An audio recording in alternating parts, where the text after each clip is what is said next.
በክርስትና ጉዞ ውስጥ መውደቅና መነሳት ያለ ነው። ስለዚህ ምንድነው ትልቁ ቁም ነገር? ወድቆ አለመቅረት ነው። ተነስቶ ጌታን ታምኖ ወደፊት መገስገስ።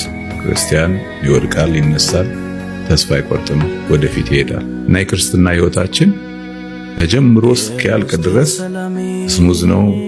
ምንም ነገር ነክቶኛ ያቅም ከኔ የለብኝም የምንለው ህይወት አይደለም።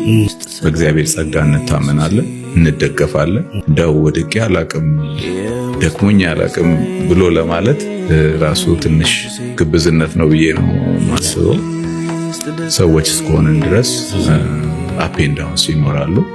ግን የሚያበረታው ጌታ ስላለ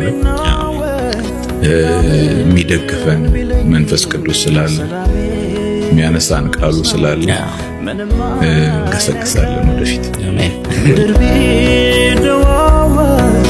የስግድ የለኝም ሰላሜ ኢየሱስ ነው ቤቴና